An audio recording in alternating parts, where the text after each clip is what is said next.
If you're new to Namta, we are a member-based organization supporting retail sellers, supplier manufacturers, distributors, and importers, and independent representatives across the entire creative industry.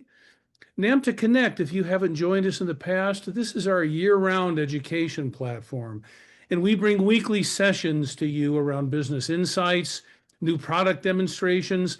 And in these sessions, we talk about industry issues, and we're so glad that you've joined us, particularly for this call around which there is so much interest. It's interesting that when we originally scheduled this, I don't think we all knew that it was going to land on the day that, in fact, 90 new countries were going to be hit by tariffs, which is what's indeed happened today.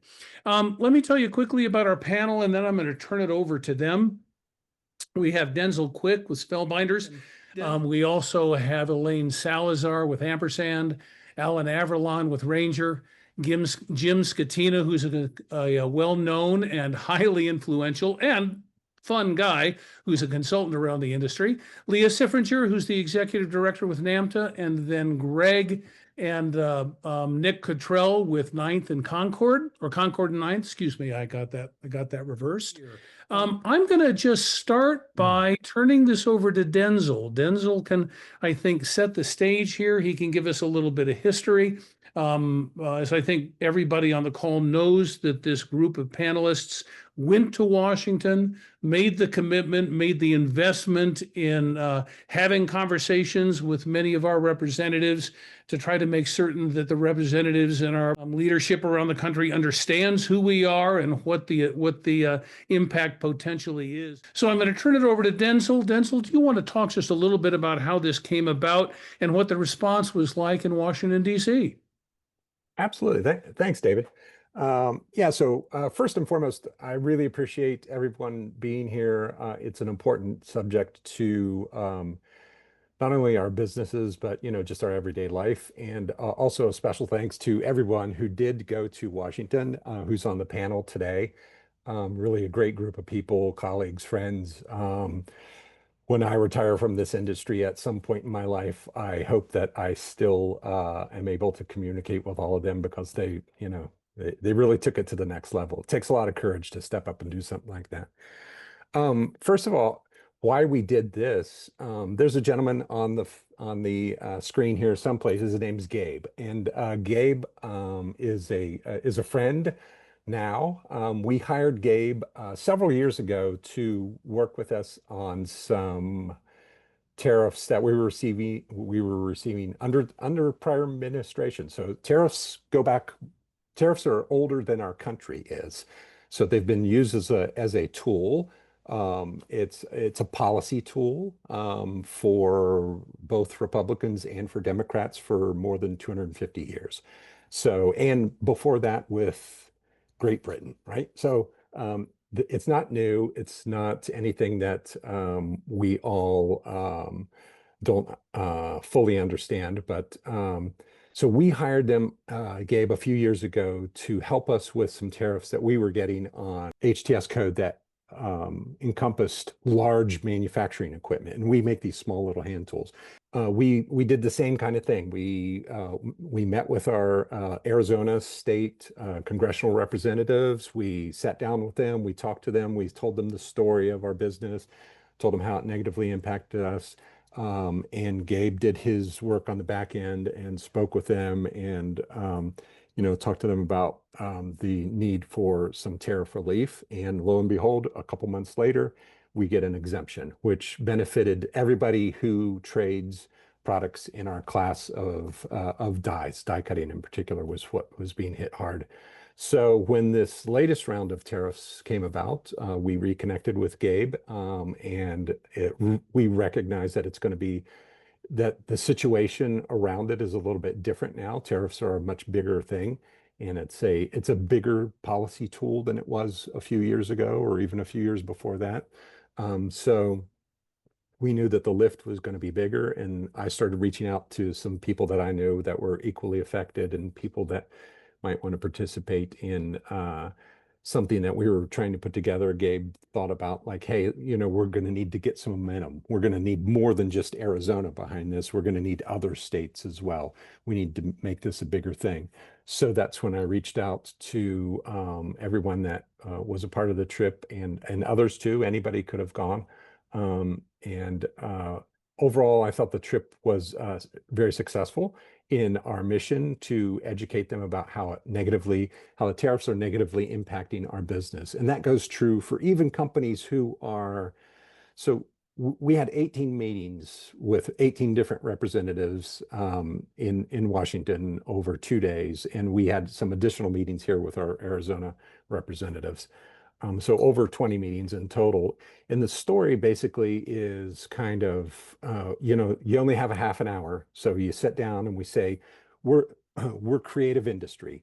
When somebody's making something, whether it's a painting, or if it's a card, or if it's a scrapbook page, or if it's whatever it is, they're generally using many, many products from an ecosystem of products, right? So you have paper, in our case, you have paper, dyes, ink, stamps, all these different materials. And in our case, in the case of our business, we purchase products from 10 different countries all around the world. We try to find the best quality product in each category that we're looking for. And some products are specially made in particular parts of the world. A lot of our products come from the US. But when you're trying to make something and you're using this ecosystem of products, when you when you tax something or you tariff something from China or any place else, Vietnam, Taiwan, Canada, Mexico, if you're tariffing something and you're de-emphasizing that product, you want to you you shift the emphasis from that product, and that's also going to impact products that are made here in the U.S. Alan, who was a part of this, he had the best example of anyone. So all these embossing powders that are made in New Jersey, that are the lifeblood of, one of the main key products that Ranger makes. The only place in the world that makes the heat tool is in China. There are no heat tool companies that are in the US, or else he would be buying them from the US. So without that heat tool, his embossing powder business goes away. So that's a really easy illustration of how tariffs, all well-intentioned, maybe, and how tariffs, for a particular part of the country or a particular country can negatively impact products that are made in the US too. So, and I know everybody that was on the panel, everybody that I talked to, even companies that are 100% made in the USA, their businesses have in the craft industry, in the creative world, their businesses are being hit because of tariffs, because of that ecosystem of products we use. So we went there, we educated, we broke up into two groups. There was, I think, 6 companies and 11 people in total, plus Gabe and his colleague. So we broke up and we went from meeting to meeting to meeting to meeting, walking around Capitol Hill and talking and telling them basically that story and how devastating it is to our businesses. There's nobody that was a part of this who isn't either flat or down. And the first things that it impacts are our jobs. And the second thing is really innovation. So that was really our message. Of the 18 meetings, the group can jump in here too. I think we probably had 3 meetings that were kind of not the best, as far as not super supportive, not super um, um, positive about what we were trying to tell them. And we probably had 3 or 4 meetings where they were, hey, we hear your story, we're sorry, but we don't really know what we can do if we can't do anything, basically. And then the vast majority, both sides, both Republican, both Democrat, red, blue, whatever, they were very receptive, very positive, very welcoming, and very proactive about, hey, we want to do what we can to help you. And we understand tariffs. We're working with tariffs. We hear it every day. We want to find some kind of resolution. What that resolution is yet to be determined a little bit, but we woke them up to, hey, we're this industry, and we exist for creativity, and we're being hit really hard. Yeah, Denzil. So I want to dig into that a little further, and we're going to open that up to the entire panel Sure. to answer the question around what came out of the meetings and ultimately what our objectives are, what your objectives were for those meetings and the objective for this particular call. I know that there are some things that we want to have come out of that. Before I open it up for everybody, however, I do want to put Elaine on the spot. So Denzil, you've addressed what some of the dynamics are and the challenges within the paper crafting and memory business as well. Elaine being a longtime participant, contributor, Hall of Famer in the industry within the fine art space. Elaine, anything that you would want to add to what you saw with that and the dynamics that you're facing with your business? Well, I think just to echo what Denzil said, and by the way, thank you, Denzil, for taking the lead on this and getting all of us involved. But I would say that the majority of the congressional offices we met with were really clear to us, as they said, it's super important for Congress to hear from their constituents. And especially I'm going to throw Senator Curtis and also Senator Gillibrand, both of their folks said, and now is the time. Now is the time for this in your industry to really reach out and let them know who you are and how these tariffs are really impacting. And I think what's really important that really sort of hit home in those meetings is for us to, again, tariffs are supposed to protect US manufacturing, right? Because we want to try to build more. But what's going to happen with the tariffs in place for a lot of us US manufacturers, because we produce our products here, we hire people, we create jobs here, we then sell them to these fabulous retail stores all across the country that also are going to be impacted. So the point is that we are US manufacturers. Our ability to source globally allows us to be viable in the United States as manufacturers and as US retailers. And I think that's a really important point for us to stress as you talk to your congressional leaders.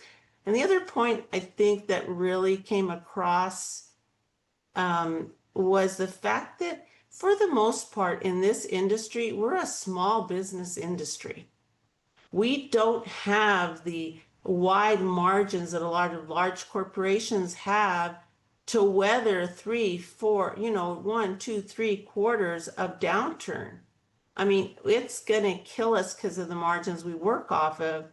And it's with higher prices, what happens? It's our retailers that really get impacted, our consumers. I think especially in the craft side, a lot of what I learned from being with my craft partners over there, how much of this the end users really rely on our products to then turn around and do these small cottage industries. It's huge.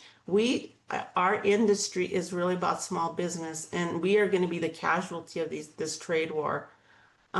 So I don't have a lot to say other than that Namta's put together a really strong sort of linked so that you can easily reach out to your congressional leaders if you haven't. This is not a partisan issue, guys. This is an economic issue for our industry, and both the consumers and the business who operate in this industry are going to really being impacted. So I hope that each of you on this call, thank you for joining, understand how urgent it is for us to reach out to those congressional leaders, and you need to that's the only way, because we're all small. I mean, Ampersand's a tiny company, and it was really important for me to understand that that all of us have to be reaching out. Just like Denzil's Spellbinders has put together this Cards for Congress initiative for the end users to reach out to Congress. Great. And every congressional leader that we met with, that we talked to, at least in our meetings, were like, reach out, keep reaching out, keep telling us these stories, because there are some bipartisan efforts going on to try to do something. So the more they hear from us, the better off we'll be. You know, one of the things that I want to quickly follow up on with that is during our pre-call, it was either you, Greg, or Nick had mentioned that one of the things you learned from these sessions was the power of storytelling. Is there anything you want to highlight or call out around what kind of storytelling is going to work the best? Sure. So yeah, I'm Greg, and this is Nick. We're brothers. We run Concord and Ninth. We're a 10-year-old company. So those of you that are watching, like we're in that still fairly new business phase of things. We've grown. We're still in that growth phase. This year has been an interesting year as far as like just some things coming to a halt. Hopefully temporarily with these tariff issues that we're dealing with. The storytelling aspect of in our DC trip, and this was we all wanted to help these staff members of all these representatives and senators to know the impact, like the real human impact that this is having on our business. We had plans personally here at Concord and Ninth to grow our staff by 3 to 5 full-time employees this year, which is currently put on hold. Innovation is interrupted, and as we know as small business owners, we have to be, you know, creative and innovative and just stay savvy. And that's one of those things that when we're now busy kind of navigating the new landscape of tariffs, it certainly has been disruptive to that growth that we've been trying to continue as a relatively newer small business. We went to DC with those stories of this is not only impacting growth, but for some of us too, it's also it's also jobs going away as well eventually, you know, like, and I know that some of us are having to make those considerations right now where we're like, if these tariffs if there's no reprieve at all, then we're at the point where we have to also make decisions about our staff, and that affects jobs. And one thing that stood out to Nick and I as we were in these meetings with this panel in DC was it's really important. The representatives for each of our states naturally are going to gravitate and listen to our stories depending on where we live. So we're based out of Utah, and we were in the meetings with our representatives from here in Utah. Certainly a stronger connection though to the representatives from the states that you're in. So that's where you should be focusing your efforts as individual business owners, is because they are concerned about employment in the states that they represent. And those are the representatives that are going to be more inclined to listen to your stories. What I'm hearing you say, and I think it's important to underscore that, tell the personal story, make it personal. Those Absolutely. Are the things that are going to have the most impact. Are there some things in particular that you felt came out of the meetings that need to be called out and need to be built upon as we move forward? In one of the staff meetings, they said, we have the PR team. You guys get us the stories, you guys get us the information, and we'll spread the word in our respective districts. So I think the most important thing we're taking out of this meeting today is, if you have an interest, if you have the time, tell your story to your local legislators. We're requesting that there be an exclusion for the arts and crafts industry. That's what we're asking for. I mean, and I think, Adam, you said, I saw your note on the side, is like, maybe you tailor it. Yes, tailor it to who you talk. You know, one of the things I did before I went there is I looked at, believe it or not, Senator Cruz is very anti the tariffs. So he knows that it's bad for business. So when I went in to talk to them, I talked about his stance on it, and they connect to them, connect to where they are on a lot of these policy issues. I think it's really important. Full credit to Denzil and Gabe, who worked with Denzil on putting all that information together, because I am just sharing it along to NAMTA members. They did all the hard work there. But it's very simple. It walks you through the different things you can do and the points you need to make. I think Beth made a comment in the chat about what the letter should actually say. We can certainly put something together that would be easy for you just to pop in there. But I think the impact of reaching out to your state, the Congress people specific to your state, is really important. Like everybody has pointed out here, what jumped out at me in the meetings we were in were, we saw a lot of Congress people from Utah, because we had a number of people of Utah in my group that I was with. And when they heard the stories, like, we're not going to hire and we had to furlough people, and this year we can't add to our staff. I mean, that hit home with them, because that's going to affect, that's real life. They're going to feel that. So they need to hear the stories.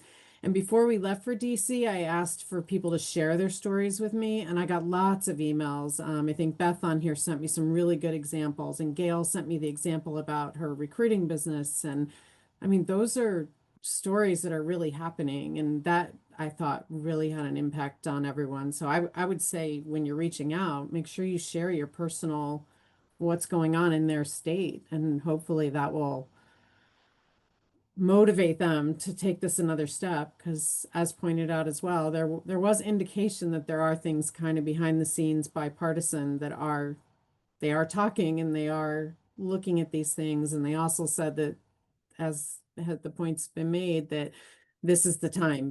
And the two things that I'm hearing each of you so far call out as being potentially the most impactful.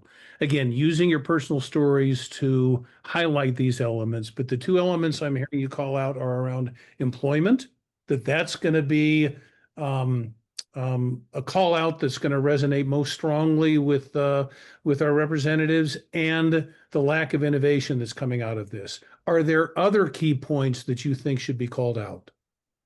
One point I would just bring up is retail prices. I think everyone who's been through economics 101 understands that tariffs ultimately, people that bear the price, bear the impact of tariffs are consumers, as was called out earlier on this call.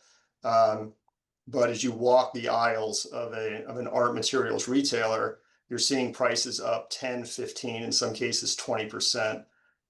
So obviously it hits on the unit elasticity side, but consumers are getting hammered with those price increases, in addition to the potential for layoffs and less investment in the business, etc. I had one question, and that was just on the mechanics of requesting an exemption. Are we clear on what the actual mechanics are to request the exemption, and are we doing those things as a trade organization? But because Spellbinders has graciously included us in this effort, and they have hired Gabe, NAMTA doesn't employ a lobbyist, but we've, as of recent, been involved in a few different situations, including the Minnesota issue. What we have done is it's by HTS category, but HTS code, I know we've got a lot of people on this call, and some business owners might even not know what the HTS code is, because somebody in your company might handle that. So it's basically either if you are importing, or even if you have a third-party logistics company who's importing for you, you're still paying the tariffs. Ultimately, they're adding them to their invoice. So you'll just need that. It's a 10-digit code that you use to categorize your product by the description, whatever category that particular product fits into, if it's a paintbrush, if it's a hammer, or if it's a canvas, or whatever it is. We've selected all the HTS codes that we use, and we've submitted them to Gabe. And so Gabe, that's how we've done it in the past. So it's very narrow, and basically we make our argument for exemption for these particular HTS codes. We do have a question that's come in. He was sent a form by one party asking him to fill something out in support of tariffs. He was sent a form by another group, another party, asking for some things to be filled out. Is there a better way to inspire a response from a local rep, from a representative to ensure that the response and the issue gets read? You know, I'm not a pro at this. I'm a craft guy. So this side of it is relatively new to me, but I find it interesting and stuff. But I think that anytime if you want your message to be heard or read, I would do something creative when you send it to it. Like when we went to Washington, we left them with thank you cards that were, you know, as a follow-up, you know, we talk about as a leave behind, Gabe follows up and gives them some statistics. So if you're writing a letter, if you're speaking to them, you can set up meetings with your own congressmen or senators, their offices. You probably won't speak to them directly, but you can set up a meeting and go visit your local congressperson or their chief of staff or their representatives. Sit down and talk to them and tell them how these tariffs are negatively impacting your business. Even if your products are made in the US, it's still negatively impacting your business. So I think that's probably the best way. And whatever your story is, be authentic, be true. A company that doesn't have the funds to hire an attorney or a lobbyist, is there anything that needs to be done to ensure that visibility around all of this and participation is available throughout the entire community, the Namta community? Or are there things that individual companies are just going to need to shoulder on their own? And I'm really surprised at how accessible, you know, at least their offices are, their staffs are, and how willing they are to listen. And when I think they genuinely want to help their constituents. So like we've talked about going to Washington, D.C. and stuff. The reality is if we could have done that locally more effectively, it might have been just as good. The efficiency of us going there as a team and meeting with 18 different offices all in 2 days was the reason we did that. If you can reach your congressperson or your senator's office and schedule a meeting or send them an email, or your friends and family tell their stories. They really want to hear about the stories, and I think they're all reasonably accessible. You just have to look a little bit to find out where they are, and Leah's put together that information on the NAMTA site to show like how to find your particular congressperson. So everybody knows you have one congressperson and 2 senators in each state. Contact them, email, phone, tell them your story, set a meeting if you can. And even if you're a one-person show, or if you have a business aspiration, they're going to listen. Really, really good question that's come in asking you guys to gaze into your crystal ball. How likely is it for the request for an exemption to be approved? Are they carving those exemptions out? What Denzil said is that, you know, we don't have a lot of experience with this.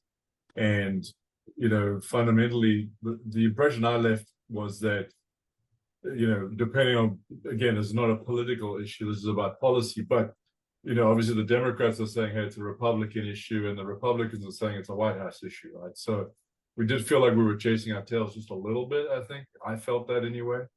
You know, so, you know, this may be different from what they've experienced before, but, you know, we have to really do this because we have to go through the process and hope that we get something, because, you know, I think we're all feeling it in our businesses. And when these prices do creep into the retails, I think it will impact us all. If we do nothing, we won't get it. I can guarantee that.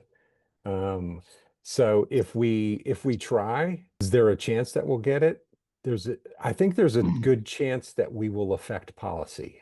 If we have enough voices, and if we're loud enough, polite, you know, respectful, Everybody that we met with has been polite, courteous, respectful, even if they disagree with us. So I owe them that. I'm going to be polite, courteous, respectful in my voice, in how I speak with them. And we're going to continue to tell our story. And it might take 2 weeks, it might take 2 months, or it might take 2 years. But I know that, it's worth it. I don't want to have to lay any of them off. I don't want to have to tell anybody that their job's gone because we have to pay. We only have so much money at the end of the month, and this month I have to pay tariffs. I can't pay your salary. That's where we're at, as far as it's an industry. So we just need to continue to tell our story.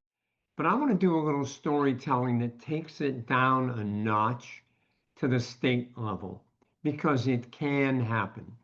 Many of you, some of you may be aware that a year ago, the state of Minnesota passed a ban on cadmium. And cadmium is a chemical product that you certainly don't want in your breakfast cereal. But in the process of writing the legislation, the cadmium ban found its way down to children's products. Okay? And again, none of us want children eating cadmium. But when it was swept up in children's products, art and craft materials got swept into the mix. Instantly, all paint that had cadmium in it, cadmium reds, things like that, were eliminated from the state of Minnesota. Art material retailers couldn't sell them. Art suppliers like, Winsor Newton and Plaid, and no one could sell the product. Off the shelves it went. With the energy of one independent art store and support from others and the Namta staff, we got together, we engaged with the legislature, and guess what? We were able to get a carve out on the cadmium ban on art materials. Now we're going to broaden that scope, right? We want to look at how it affects all of us, not just the art materials companies, but pretty much everyone in the art and craft industry. Because I don't care who you are, if one of the key components to your product or the projects that people use your product for, if one of those products becomes unaffordable, the whole project goes down the drain. So I know it sounds intimidating. I know it sounds like a lot of work, but we proved this year it can be done.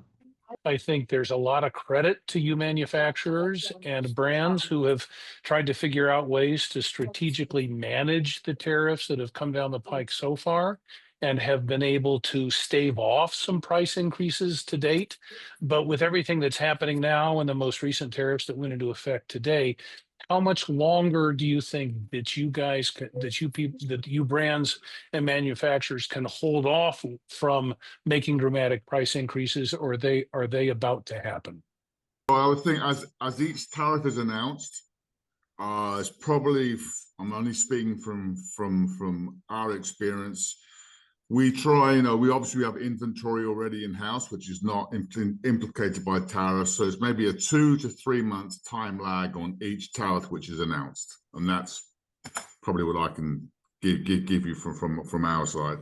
I was just going to piggyback on some of the things that like Jim and Denzil were saying a few minutes ago. Like, the thing is, there's a lot of questions about how impactful is this going to be.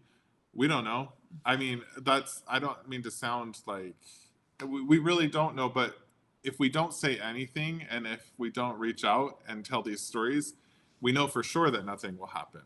This could be one of those things where the right conversation with the right representatives who have the right influence, that like it's just, this is the type of thing where we have to just be telling as many people and talking to as many of these representatives as possible. Yeah, and I just to add to that, like ultimately we are the same as you guys, right?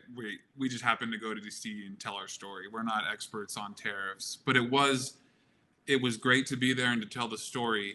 And then Gabe was able to add some of his influence in pointing out that, hey, this is the arts and crafts category. This is not semiconductors. This is not the auto industry. this isn't going to move the needle one way or the other for the deficit. But it's important that we tell our stories. And like Greg said, one of your stories might reach the right representative that has the right sway. So it's ultimately just participating in democracy is what we're doing. Is there any sense as to whether or not there may be regions around which there may be greater likelihood for exemptions, whether that's Canada and Mexico or other parts of the world? So part of our story when we were in Washington was the uncertainty is killing us. I mean, as difficult as is to manage the dollar amounts of the as difficult as it is to manage the dollar amounts of the tariffs themselves, the fact that we've had eight major changes to tariff policy in the first 7 months of the year, that's as hard of a pill to swallow as it is writing those big fat checks.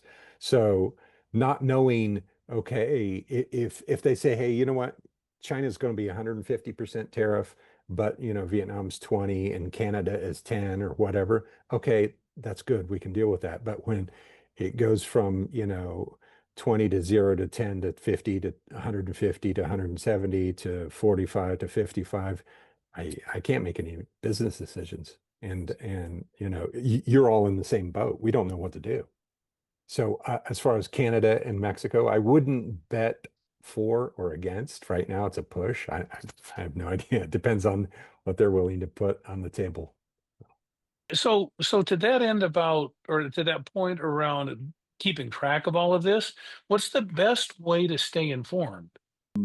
For most consumers of news who are non-professionals and are not in the import business or the logistics or own or manage your own logistics firm, Bloomberg News offers a free online tariff tracker, which is a map-based website on their homepage. That keeps track of the latest announcements. And in the end, regardless of what, say, the White House announces, the Bible, when it comes to how tariffs will be implemented, is how Customs and Border Protection prints that out in a customs bulletin, especially with the reciprocal tariffs.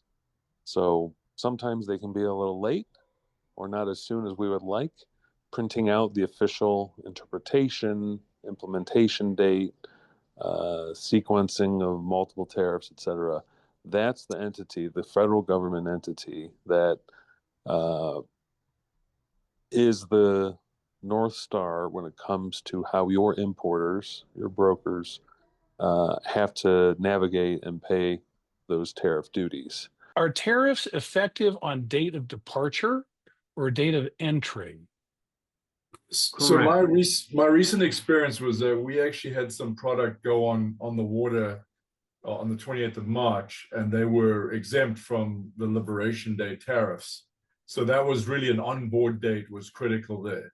So I don't know if that was just an exception because the tariffs were imposed afterwards. I don't know if that's the norm, but that was the most recent experience that I've had, is that the tariffs were based off onboard date.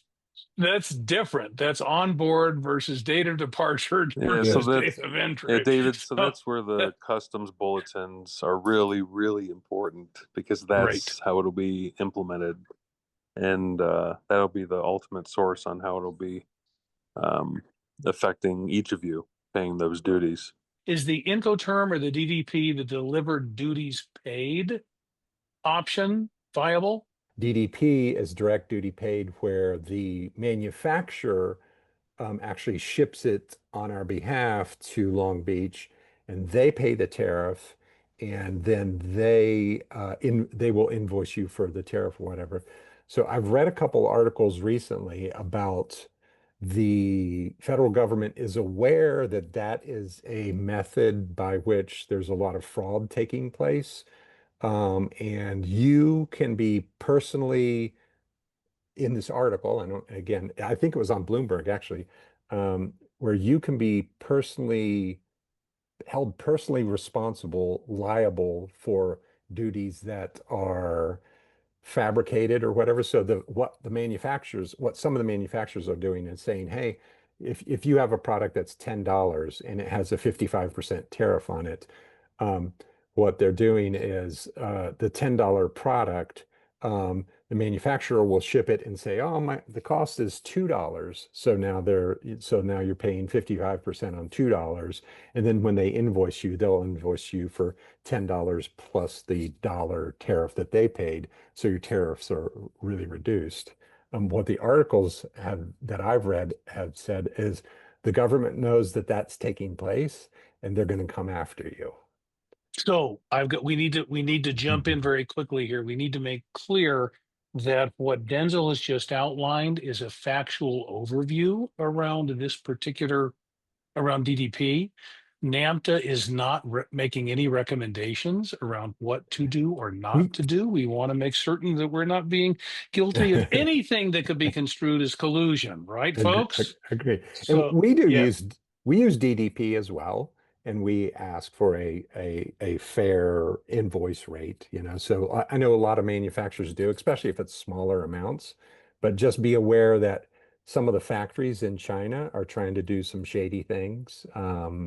Depending on who you're sourcing with, but some of the factories are trying to do some shady things. So just pay your fair share. Pay the duty of what the duty is. This is a really good question, and I realize it's asking people to look in their crystal balls, but that's understandable at this point. Andrea asks, are there any statistics or numbers that indicate the implications to the overall industry if, say, the tariffs increase or remain at 50% from China? And she says she just picked a number, but is there a certain percentage increase that the majority of the companies believe they can sustain without the industry imploding? Jeepers creepers, that's a question. I think sustainability has a lot to do with what type of business model you're working within. If you're mainly like direct to customer, or if you're a B2B, you've got to consider what margins that your personal business is working with. This impacts all of us similarly, but also very differently. We all have a different makeup of products coming from overseas versus domestically produced. And so it's one of those things where it's like, and we're one of those, we have plenty of product lines that are domestically sourced and produced, and then we do have a significant number coming from overseas. So it's one of those things where we're looking at considerations of what each line product, like, and some of our product lines we work with tighter margins, and it's one of those things where it's like, is this one of those mission critical product lines? How does this support, like, what are the dependencies with all of our product makeups? And that's one of those, that's a hard question to answer as far as the sustainability before our industry implodes, but I think we all have that individual responsibility within our businesses to take a look at what we can bear. We had conversations with this. I know Elaine's not on the call anymore, but Nick and I were chatting with her over coffee just about she is mainly, if I recall, I can't speak for Elaine personally, but I believe she's mostly B2B, working wholesale and things like that, and that is a hard thing for her. And we have been primarily more on the direct to customer side, and there's challenges with that too, though, because if we have to continue to raise our prices and things like that, it's one of those things that you have to really, there's so many factors at play with sustainability within the industry. And so but yeah, and that's just my 2 cents on it. I don't have the answer, obviously. Hey, David, Anybody I can tell else? you in DC, and Greg and Nick will recall, we didn't give that answer, nor were we asked that question. What's the magic number that is lower than today, but higher than it was, say, 4 years ago, speaking to the industry, that the entire sector, fine arts and crafts couldn't withstand? We didn't give that answer, nor were we asked for it. And I think it's smart that we didn't give a number, because it is very diversified part of the economy. you know, there in the end there would be thousands of individual tariff codes and import data, and how much of that is actually attributed to arts and crafts sector versus other parts of the discretionary economy, or maybe even industrial. So very, very hard question to answer.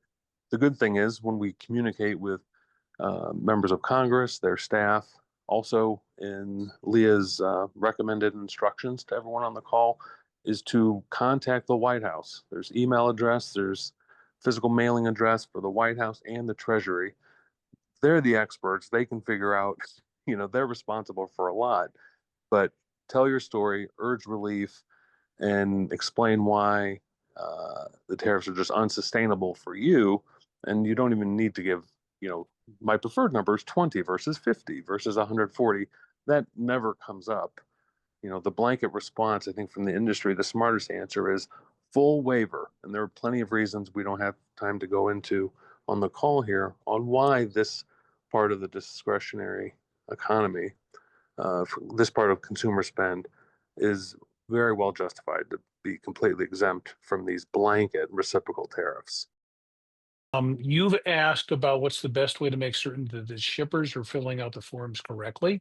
Apparently, Brooke had an experience where that didn't happen, so she got her words were got screwed as a result of not necessarily being able to track that. Is there any suggestions that panelists can offer around how to make certain that all along the chain things are being handled accurately and correctly? You have to have a good relationship with a particular broker or importer and or factory supplier. We're all learning this. It might have been an honest mistake, and it might be that the rules of the game are changing so fast that they did something incorrect that was correct 2 months ago or whatever. So have a little patience, but also just deal with quality brokers, quality importers, quality factories. Yeah, I know we've heard of UPS and FedEx, in particular, UPS and FedEx struggle with that a lot. We've had much better luck, you know, this isn't a commercial or anything. We've had a much better luck with DHL when shipping internationally. They seem to be a little better with doing the paperwork properly and figuring that out. So UPS and FedEx, we've struggled with them. Such a challenge for everybody. Yeah. Folks, we're going to wrap up. I want to thank you all for being here today. Most importantly, a big note of gratitude for our panelists. Denzil with Spellbinders, Elaine Salazar with Ampersand, Alain with Ranger, Jim, consultant, Leah with Namta, Gabe Beloth. Gabe, it's been great to have you here giving us a perspective as the lobbyist on this. And Greg and Nick, it's great to have you guys in the industry with Concord and Nine. Thank you so much for joining the initiative in DC and for spending time with us here today.